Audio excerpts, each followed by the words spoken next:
Hello friends की खबर मैं आयुष आपलोके चाই আছে মেলডি ক্ৰিয়েশ্যন ৰং চেনেলত সম্প্ৰচাৰিত হৈ থকা জীৱন নদীৰ ঢৌ ধাৰাবাহিকখনৰ আজিৰ খণ্ডটো চাবলৈ বহুত বেছি ইণ্টাৰেষ্টিং হ'ব কিয়নো যোৱাটো খণ্ডত ৰাহুলে পইচা বিচাৰি ৰাস্তাৰে গৈ আছিল আৰু তেতিয়া মাতুৰ দেউতাকে ৰাহুলক লগ পাই মই অলপ মাংস কিনিব আহিছোঁ এটা কাম কৰিবা ৰাতি নহলে আমাৰ ঘৰত আহা একেলগে ভাত খাম বুলি কোৱাত আপুনি মোৰ চকুৰ সন্মুখলৈকো আহিব মানা কৰিছিল পাহৰিলে নেকি বুলি কৈছিল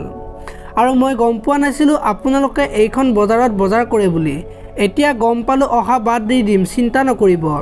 এতিয়া তোমাক একো নকও কাইলে আবেলি আমাৰ ঘৰত আহিবা বুলি কোৱাত ৰাহুলে নাযাও বুলি কৈছিল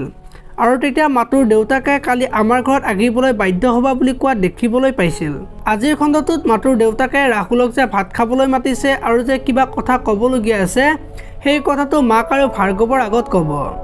আৰু তেতিয়া মাক আৰু ভাৰ্গৱে ৰাহুলক মাতুহঁতৰ ঘৰত যাবলৈ বহুত বেছি জোৰ কৰিব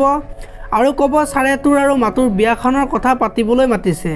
গতিকে তই যাবই লাগিব বুলি ক'ব আৰু তেতিয়া ৰাহুল মাতুহঁতৰ ঘৰলৈ যোৱা দেখিবলৈ পাব ইফালে আকৌ মাকে ভাৰ্গৱক চাকৰিত পইচা দিবৰ কাৰণে মাকৰ চেইনডাল বিক্ৰী কৰিবলৈ দিব আৰু তেতিয়া ভাৰ্গৱে নোলোৱা দেখি এইডাল চেইন বিক্ৰী কৰি যদি তই পইচাখিনি দিলে চাকৰিটো হয় তেতিয়াহ'লে তোৰ পৰিয়ালটোক ঘূৰাই পাবি আৰু এনেকুৱা চেইন কিনিব পাৰিবি বুলি ক'ব আৰু তেতিয়া মাকৰ পৰা চেইনডাল লৈ মাকক সাৱটি ধৰা দেখিবলৈ পাব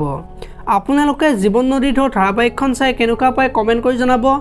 যদি আপোনালোকে এতিয়ালৈকে ভিডিঅ'টো লাইক কৰা নাই লাইক এটা কৰি দিব আৰু যদি চেনেলটো প্ৰথমবাৰৰ বাবে চাই আছে তেতিয়াহ'লে চেনেলটো ছাবস্ক্ৰাইব কৰি বেল আইকনটো প্ৰেছ কৰি দিব ধন্যবাদ।